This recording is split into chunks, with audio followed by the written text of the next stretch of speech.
Good morning. My name is Emily Rimmel, and I'm the editor-in-chief of the Vermont Journal of Environmental Law. It is a great pleasure to be before you on this crisp and early Friday morning. Every year, our journal collaborates with the Environmental Law Center and many faculty members at Vermont Law School to bring an important environmental issue to light. Today, the issue of climate change and national security could not be more critical. We have an awesome lineup of passionate and intellectual speakers that I know will inspire us to do great things and continue our fight against climate change. But without further ado, I would like to introduce Vermont Law School's Dean Mark Mahaly.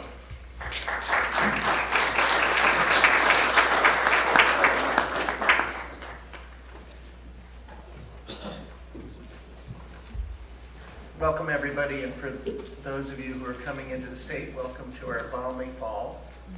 I first of all want to thank and acknowledge VJEL. Our conferences here, for those of you who are not from here, most of our conferences here are conceived and run by students, and they do a fabulous job of it. And this conference in particular was brilliantly conceived, and my hat's off to the Vermont Journal of Environmental Law, a great publication, for doing a great job. And I just want to acknowledge that I think, have here quite a few different, this topic, like everything with climate, cuts across every disciplinary line and a lot of traditional lines. And I think the attendance at this conference mirrors that. I think we have members of the Vermont and New Hampshire National Guard here. Welcome, glad you're here. We have two large student groups from Dartmouth College and from St. Michael's College. You're welcome as well. So I guess one way I want to introduce this is with a little piece of my own past. I was an environmental lawyer starting in the 70s in San Francisco. And in the mid to late 70s, an angry and deranged member of the City Council of San Francisco, which is called the Board of Supervisors, assassinated the mayor and also Harvey Milk, the first openly gay supervisor in San Francisco. And Dianne Feinstein, who was a member of the City Council, was elevated to the mayorship, and now, of course, she's a senator. And a co-worker of mine who subsequently became city attorney was elevated to her position on the city council. And as a result of that, my co-worker, Louise Rennie, was unable to continue to teach her environmental law class at USF. And so she asked me, and I have never taught, I was just an environmental lawyer, if I would do a little teaching. So I stepped into her environmental law course. Well, I'd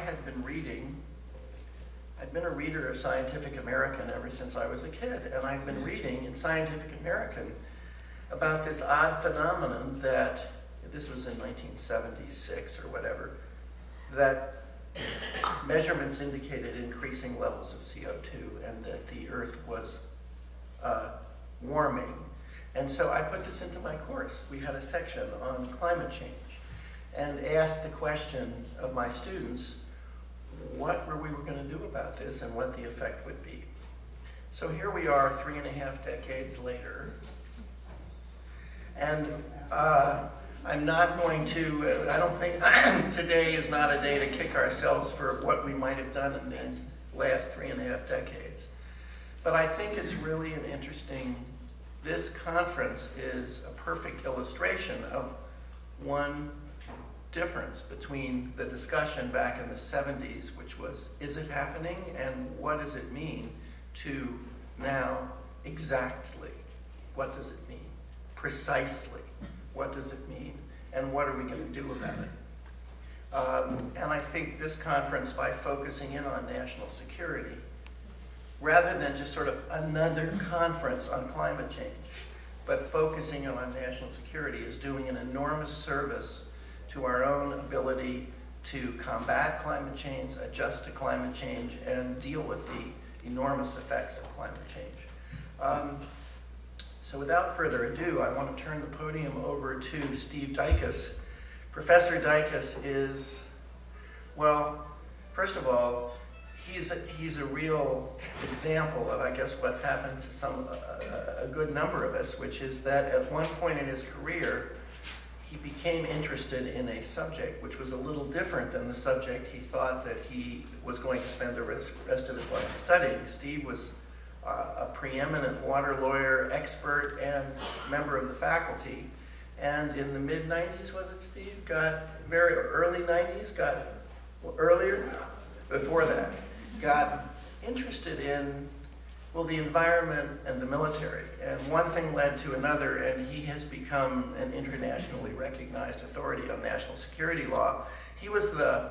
Steve was the founding chair of the National Security Law section of the Association of American Law Schools. And he's the lead author of the textbook National Security Law, which is the field's leading case book, and counterterrorism law. And he was the founding editor-in-chief of the Journal of National Security Law and Policy. Steve?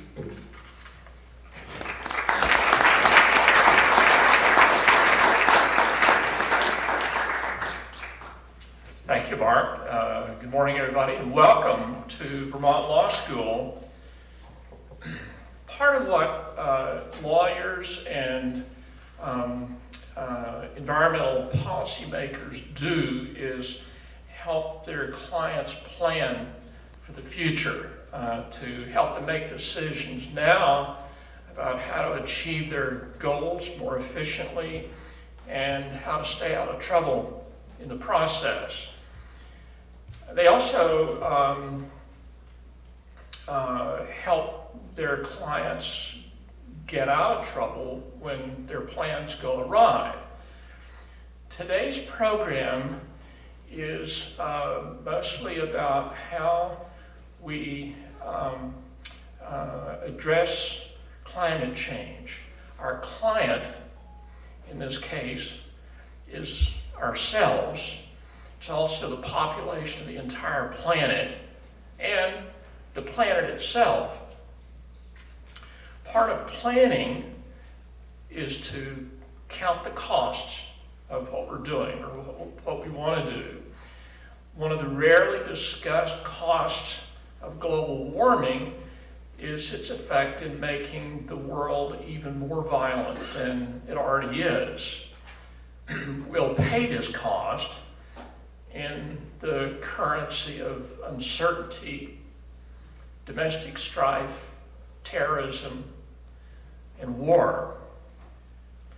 Our job today is to articulate the security-related costs of climate change.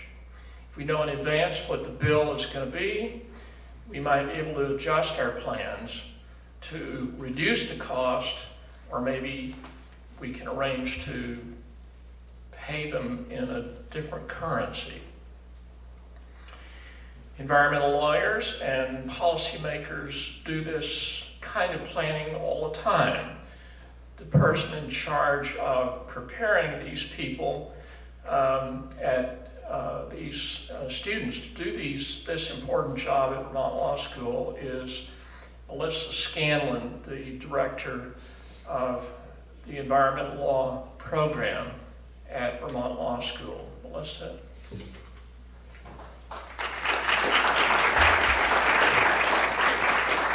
Thanks, Steve.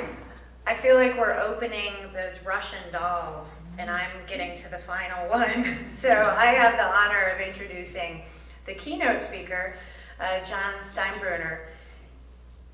Professor Steinbruner is a professor in public policy at the University of Maryland. And he's also the director of the Center for International and Security Studies there.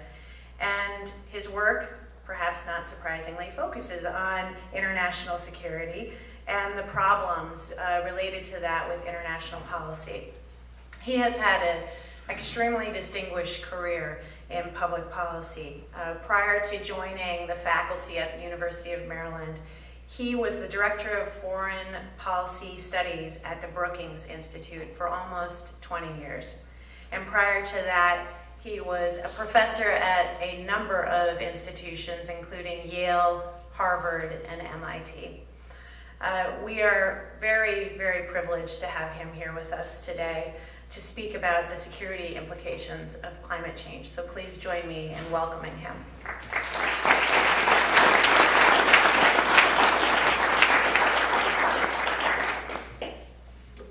Thank you. Thank you for having this meeting. And I'm sure that the reason why I've been invited is to talk about a National Academy of Sciences report, Climate and Social Stress Implications for Security Analysis. The thing I want to say, though, is you cannot blame the National Academy of Sciences for what I'm about to say. The report is vetted by, or is a result of 14 members of the committee and then vetted by 11 other people, and everything said in it is extremely cautious. And I'm going to extend a little bit beyond what the details of the report. I'll give you my personal sort of take on the situation, having gone through the results of the report.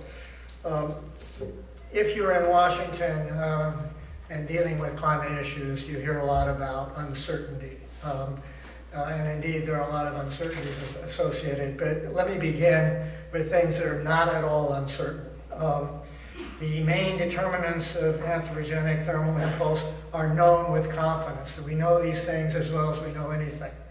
The radiative forcing effect of the CO2 molecule, the atmospheric dwell time of that molecule, more than a century, and CO2 concentrations over time. They've been increasing over time.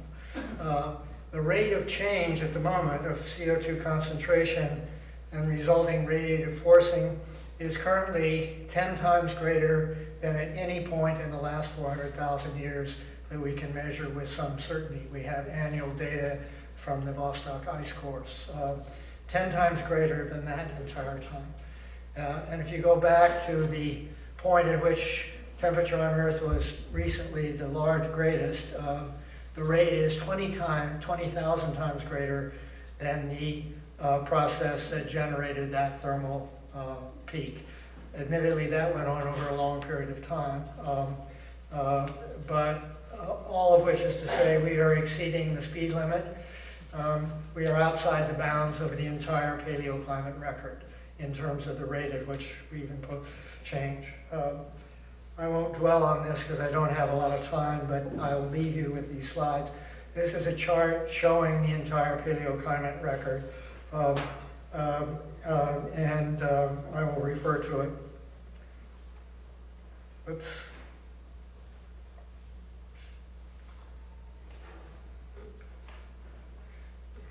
I need to catch up with my own slides here.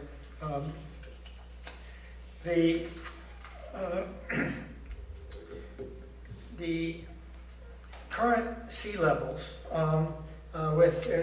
in reference to this record, we know that the current sea levels, compared with a couple of obvious historical reference points, we are 4 to 6 meters below levels that occurred during the Amian period, and that's the reason for having the chart. That, I guess I don't have a pointer. That's about 130,000 years ago. Sea levels are 46 meters below that time when the temperature was roughly equal to current conditions. And they are 25 meters below the Pliocene period, that was several million years ago, when estimated deep ocean temperatures was only 1 degree warmer than current conditions, and we're almost certainly going to hit that 1 degree increase. So those things are about as well known as anything is well known. So what are the global implications? There will be ultimately an energy balance. We know basic physics says when you put this kind of thermal impulse into the system, it will be balanced in some way. So either we're looking at sea level rise more rapid than currently projected and possibly in a nonlinear sequence, or there's some other combination of processes that we do not yet know that is going to balance it. In other words, we're running behind the schedule for the historical balancing mechanism, which was sea level rise. The consequences will certainly be substantial. There's no question about that. Apparently unprecedented, given the rate at which we're adding to the atmosphere. But there's the problem with this. The scientists can say that much with certainty. They cannot tell us the character, magnitude, timing, and location of what the consequences actually will be. There's a lot of uncertainty about how in detail this is going to work out. Just to give you an indication of, however, what we're currently seeing, this chart shows in the gray areas the mean and I think 3 sigma deviation for the current models projecting Arctic ice, and then the green and red line shows the actual experience. So we're outside the bounds of what our models will tell us. The Arctic ice is over summer is disappearing much more rapidly than anybody can give an account for.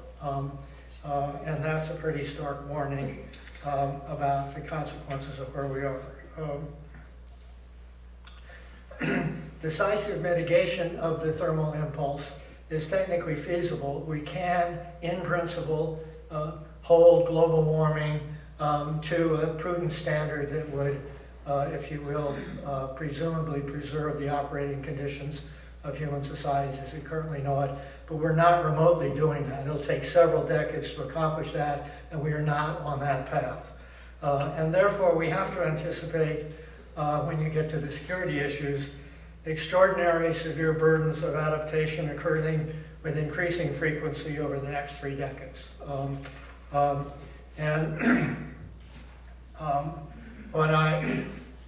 here's where I really am departing from the National Academy report. Let me give you what that might mean. The National Academy report says what I just said. There will be increasingly severe burdens of adaptation, and in some societies that will exceed their ability to cope. Let me give you my favorite example, and that is Pakistan. As we all know, this is an internally fragile society. It has a prominent agricultural sector, and I won't read these numbers, they're just so you see. It is highly dependent on hydrology in the Indus River watershed. It is a predominantly arid and semi-arid area, and the water their dependency is substantial. 30%, 40% of their water availability comes from the Indus River. And 30 to 40% of the Indus River water flow derives from glacier and snowmelt. They are facing very sharp allocational trade-offs among their water use, pitting irrigation versus power generation, and irrigation across provinces, the Punjab and Sindh in particular. They are using divisive water resource allocation rules. They're favoring irrigation over power generation for basically internal political reasons. They're favoring Punjab over Sindh for the same reasons, even though the Sindh is a much more arid territory. And their allocation pattern is based upon unrealistically high estimates of water availability. And they're therefore creating a division of interest between small and medium enterprises, which are dependent upon power and really provide, if there is any hope for the sort of viable generation of the economy, it depends upon small and medium enterprises. They depend upon power generation, which is being hurt as in competition with agriculture, which depends upon irrigation, and the growing urban areas depending upon water resources. This situation, for whatever cruel reason really, is being severely exacerbated by one of the big climate effects going on at the moment, and that is accumulation of in the Karakoram glaciers to the north of Pakistan at high altitudes because of increased winter temperature, gets more snowfall up there, and the glaciers are actually increasing in high altitude and receding at low altitude. Net effect is that the Indus River water flow is 30% below its normal pattern. And it's also, you're getting increasing precipitation in some areas and increasing drought in the other is one of the apparent climate effects. It increases the extremes. and increasing ambient temperatures are interfering with the agricultural product cycle within Pakistan. Bottom line of this is this situation is already generating chronic protest within Pakistan. Most of the villages and many of the cities have, on the average, only power only half a day. So 1 hour on, 1 hour off during the day, and 1 hour on and 4 hours off during the night, routinely.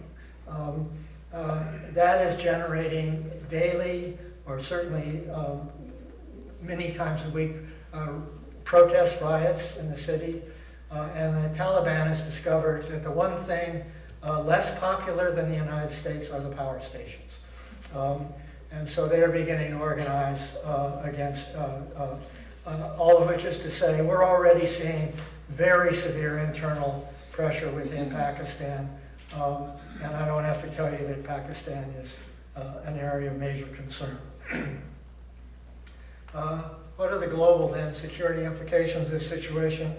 I think we have to anticipate adaptation failures in some societies severe enough to induce international reaction of unprecedented magnitude. We're going to look at cases that are far more serious than anything we've seen up to this point.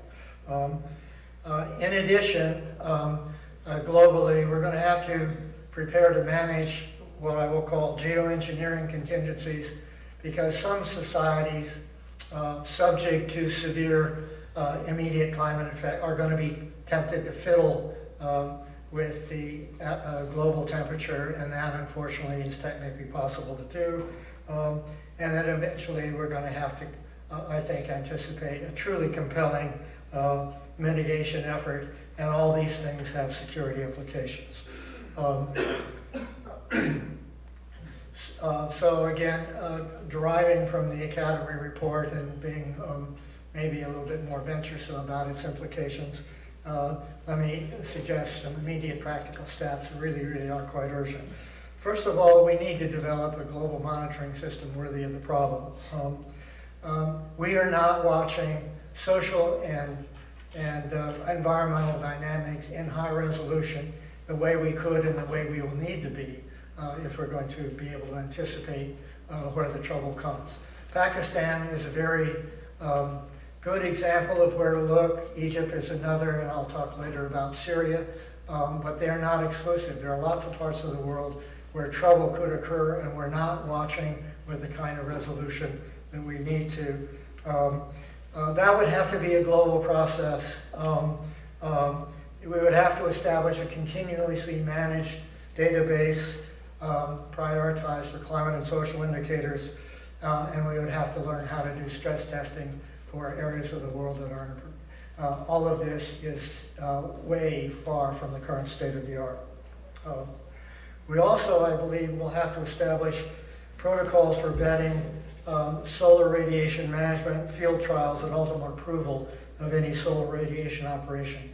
If you see what's going on among the scientists at the moment, they are realizing we're not on a course to mitigation. We are looking at severe trouble. We may have to have emergency reaction to reduce the average global temperature by interfering in the climate system. And unfortunately, I think, or whatever, whether it's fortunate or unfortunate, it is possible to do that.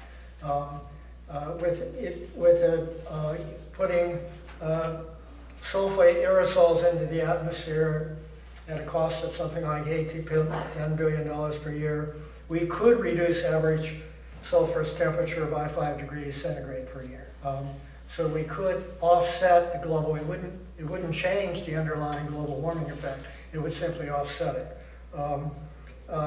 Several countries are capable of doing that, and we have to worry about those that consider themselves to be severely burdened actually attempting to do it.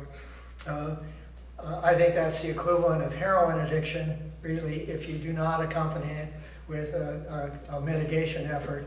But it's going to be a severe temptation. We're going to need rules about this, and we do not yet have them. In addition, finally, we need to develop prototypes for small modular nuclear reactors with passively safe and sealed fuel design features. Simply because if you go look at the basic numbers, of the alternative technologies available, non-carbon emitting technologies, and the amounts that we have to produce in order to achieve a reasonable global standard, there is no way you can get there without a dramatic expansion of nuclear power. That is not a message that anybody finds welcome, but if you look at the numbers, it is unavoidable. Wind, solar, and biomass, some degree of carbon sequestration, all will make some contribution, but without a dramatic expansion of nuclear power, we're not going to be able to do mitigation. At the moment, current reactor designs, current fuel cycle management practices, and current security relationships simply will not support an expansion of the sort required. So we've got a big transformation that we need to go through. There are conceptual designs of reactors that would be far more appropriate than the current ones, inherently safe and much more resistant to proliferation. I'm just going to go through a series of them here. I'm not going to dwell on this for time, but there are four conceptual designs that are basically paper designs that people are thinking about. And there are another four designs that are being undertaken by various commercial ventures at the moment.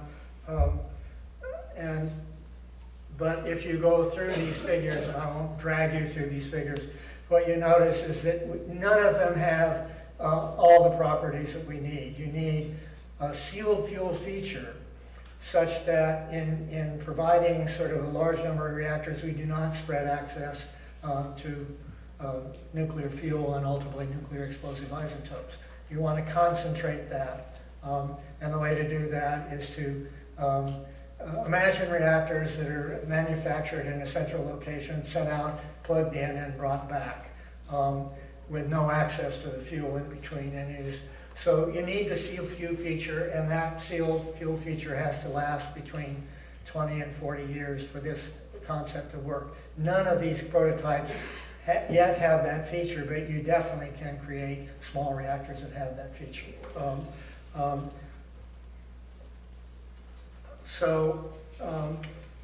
In order to prepare then for the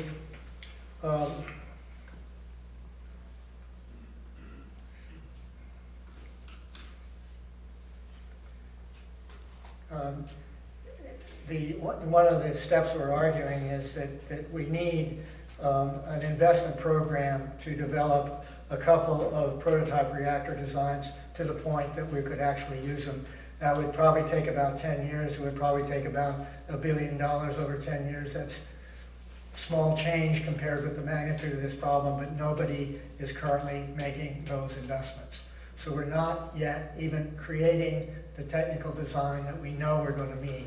And so that's the first step that has to happen. In addition to that, then, we need to develop an institutional design for global management of nuclear reactor production and fuel cycle services. If we are going to expand nuclear power, and therefore the sort of fissionable isotopes that generate it, which also can be used for nuclear weapons, we're going to have an accounting system far more accurate than the one we currently have. And we need to aspire to be able to keep track of all nuclear explosive isotopes down to the weapons equivalent unit. We are decades away from that aspiration. There's a dispute as to whether we'll ever get there given uncertainties about historical production. But the point is we do not even have the design of an accounting system that would do that, and it's going to have to operate over several decades before we'd have much confidence in it. So we need to get going on that for sure. It is technically feasible, given the information technology we currently have, to keep track of all nuclear explosive isotopes, official isotopes, down to that degree of accuracy, but we haven't been doing it that way, and we have a big catch-up. It's going to be decades to catch it up. So in general,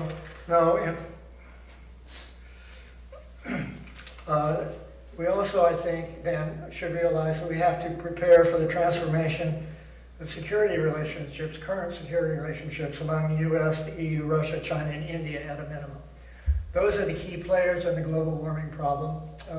China and India are the key venues. If we do not achieve mitigation in those two societies, we are not going to do it globally. They have 40% of the world population between them, and much of the economic growth projected to come. So we either win or lose on global warming in those two places. So in order to do that, we're going to, as per current adage, have to elevate interest in mutually protective collaboration over the rather contentious assumptions that currently dominate our security relationships. We'll have to develop institutional arrangements for financing and technical support of energy transformation, which will have to be the main event between us, and we will have to subordinate residual military confrontation to that purpose. A big change in attitude and a big change in institutional arrangements that will be driven eventually by the global warming problem. So in general, it is prudent to expect that the social effects of climate change will be as extensive and as consequential as the ecological effects. What's going on here is a very complicated interaction between climate change and social dynamics. In principle, these social effects can be constructively shaped. There's a surmountable danger here that offers an inherent opportunity, but as we all realize, it remains to be seen how all this worked out. What I say to the students is your generation has a lot to accomplish. We've given you a legacy that are big challenges out there, but the good news is it's not impossible. It's not impossible to do this. It's technically feasible. The barriers are largely attitude and institutional arrangements. And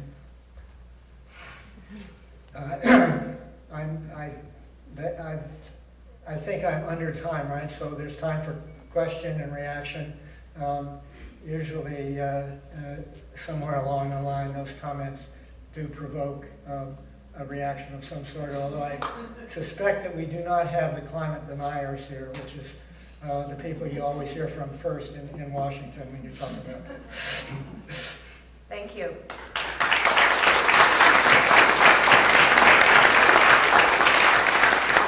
We're going to open it up to about 10 minutes of questions. We want everyone with questions to come up to this microphone so you can be heard by the room. So please just come line up right here with a question. And I will start off with a question while people are thinking and lining up. Your focus on nuclear power is really interesting to me, considering that we've seen a decline in nuclear power in the past almost 10 years globally. And I'd like to hear more about your thoughts on that. 3 of the 4 largest economies in the world, China, Germany, and Japan, are all running their economies using more renewable energy than nuclear. How do you understand that phenomenon for those countries in relationship to what you're calling for, which is an increase in nuclear? Well, at the moment, it really is not realistic to expand nuclear power given the available reactor designs. These are large light water reactors that are believed to be needed to be competitive at current market prices. They're not inherently safe, as we know. They all depend, there are 440 operating reactors out there. They all depend upon emergency cooling. And we cannot expand on reactor designs on that basis safely.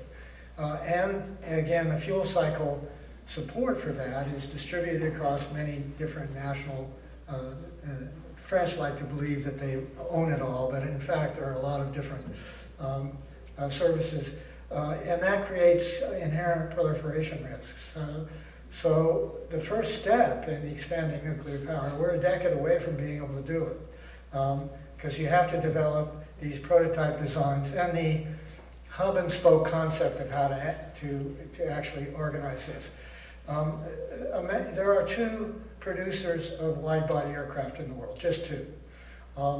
The manufacturing problem for wide-body aircraft and these prototype modular reactors is similar, similar technical complexity, and the numbers are similar.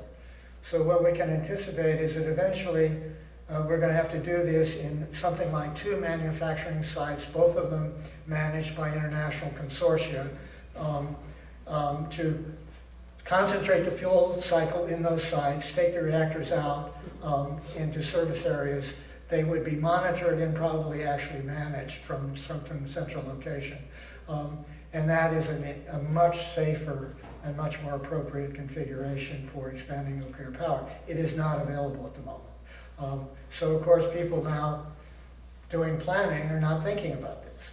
The whole concept is a decade away from feasibility because none of the prototypes are built. First step is to develop the prototypes. To follow up Melissa's question related to nuclear power, what are some suggestions you have for sort of winning the political and the public perception battle for expanding nuclear power? Again, it's obviously a big issue, but having a prototype available that could be explained. To say to people, here's the design, it cannot explode or melt. The only thing that can happen is it can shut down. There is no emergency that can occur with this design that requires somebody to attend in more than 72 hours. So it is inherently safe in that regard. And moreover, the way in which we're going to organize the fuel cycle is such that terrorists, for example, cannot get a hold of it. It's in concentrated, highly protected areas, and the amount of transportation is dramatically less and inherently safer than currently going on. The other item, though, is we'll have to be able to give a coherent story about waste management. And that is, mostly a political issue. We know how to handle nuclear waste. You put it in glass logs and you bury it, and then you guard the places where you bury it. There are plenty of remote areas in the world that would love to be the repository because it would just elevate their local economy dramatically. It's a permanent subsidy by the world to tell them to take care of the stuff. But we have not yet worked the politics of this, so waste management is currently a big issue. The big problem is that we do not have the current technology to sell to the public. We know it's available, in principle available, but it's not been developed. Until you do, you can't talk to them, right? Because they're going to be against what we're currently doing, naturally enough. Thank you. I thank you for presenting the report to us. It's clearly an important document. And you mentioned that your comments went beyond that report, and so I'm wondering if you could elaborate on how that discussion, how the committee as a whole determined the boundaries of the document and kind of how that played out, and then maybe what are the implications for actually moving towards national and international action. A National Academy report has to have solid consensus that meets any sort of causal statement you make, has to meet 95% confidence standards. So that limits not only what the National Academy can say, but what the IPCC, the International Climate Change Panel, can say. And that's just the way it is. These official processes are limited to what we can demonstrate with confidence at the moment. I have freely extended beyond what will meet 95% confident. You will see in the report, you will allusion to the Pakistan situation, but at the moment we do not have data that know what the water flow in the Indus River is. And in fact, actually, a graduate student of mine just went to Pakistan, and he got the data for the last 20 years, almost unique. And the way he got it is he copying paper records. They are not aggregating this information. It is not digitalized. They do not know, really, statistically, what the water flow is. It's all anecdotal. And the National Academy and the IPCC cannot deal with anecdotal information, which is why I emphasize the importance of monitoring. Until we have data to base judgments of this sort analytically, there are many things we're not going to be able to say. First step is to get the data. But you have to project what you would see if you had the data in order to organize the process of getting it. And I don't have to tell you, or you should know, that the battle lines in Washington really have to do with monitoring, right? The people who do want to hear about climate change don't want to have the data that will tell them what they don't want to hear. So there's a fight to get, satellite imagery, for example, or replace a satellite. And that's the leading edge of this battle, actually, to develop a monitoring system that would give us accurate enough information to be able to make more confident judgments in these reports. Dr. Steinbruner, thank you for your presentation. Just had a question. Oh, and I was told to announce, my name is Jason Villegas, and sometimes I'm in private practice in New Hampshire, and sometimes I'm a judge advocate with the Vermont Army National Guard when they'll have me.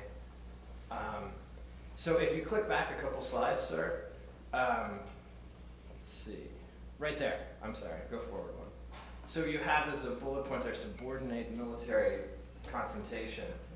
And I think you've done a great job in identifying a problem and showing a possible solution to the problem. However, I think the Achilles heel might be that subordinate military confrontation. I mean,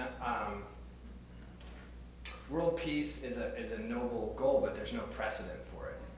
And I wonder if we're going to come up with a solution. Well, I guess one scenario is the environment starts to get so bad, environmental concerns overwhelm our current military issues.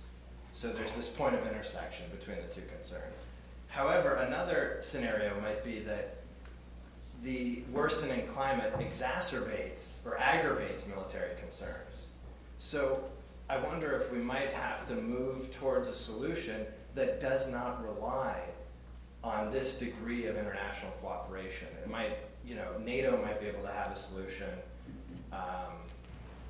But I mean, for instance, China and India have been involved in a low-level skirmish for years. So I don't know. That's my question. It's a very that bullet point. How solid are we on that bullet? It's a good question. It's a very fundamental question. It's an open question.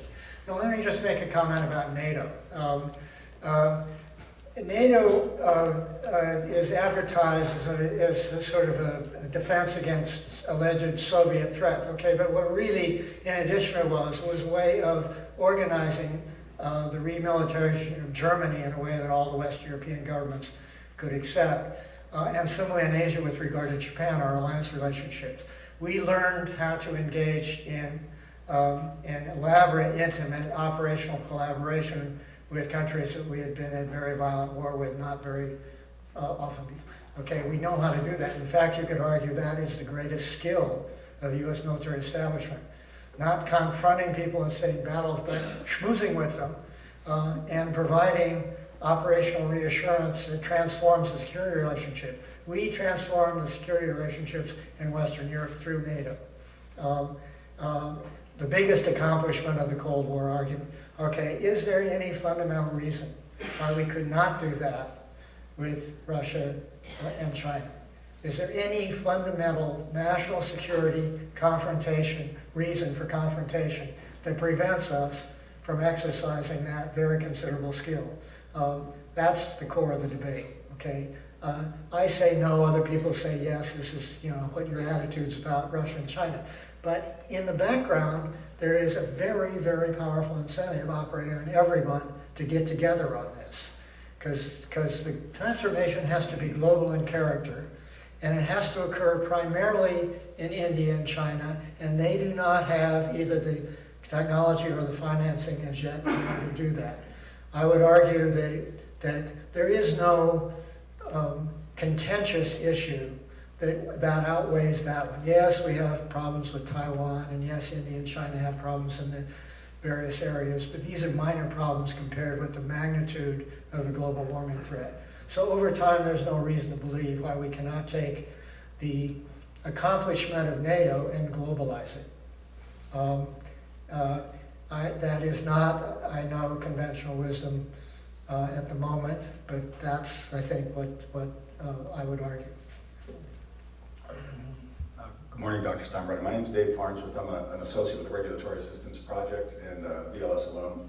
Thanks for this presentation. It's very, very interesting. I have a question about whether or not you considered a couple of studies that have come out of the EU in the last several years. In 2010 and 2012, the European Climate Foundation developed studies called the Roadmap 2050 and the Roadmap 2030. Those studies are backcasting studies. They go to 2050 and say, look, we're going to get to 80% reduction. How do we do it? How do we do it? Back to the present here. There's an aggressive development of the grid, the electricity grid. There's an aggressive effort to make it flexible. In other words, to bring on demand response, demand side issues, lots of energy efficiency.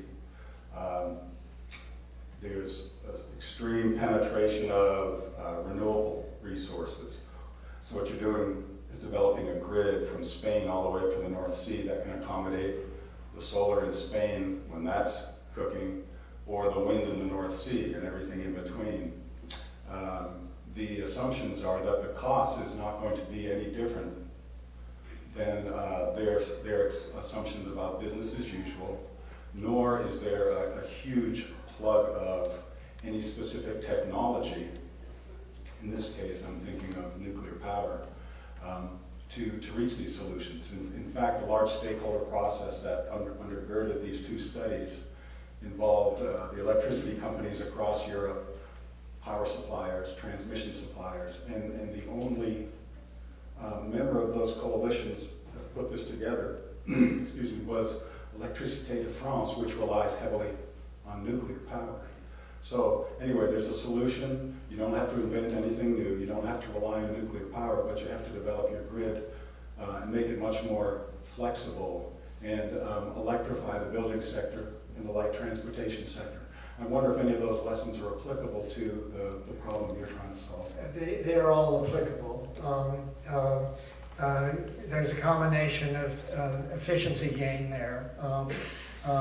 But let me just say, on a global basis, Europe doesn't have to expand energy generation to the degree the rest of the world does in order to accomplish or to, reasonable aspirations of a growing population. Part of what makes this issue difficult is that we're still looking at population increases that we don't think will stabilize until out in 2050, and there's a very considerable uncertainty about where they will stabilize. Population story is that it began increasing in 1950 for a base of 3 billion. And we're now projecting an uncertainty range of 8 to 11 billion by 2050, equal to the base in which the population increase began. If it's 8 billion, that's a very different scenario than if it's 11 billion. And it has to do with how much energy you have to generate in order to give reasonable aspects of rising standards of living to a growing population.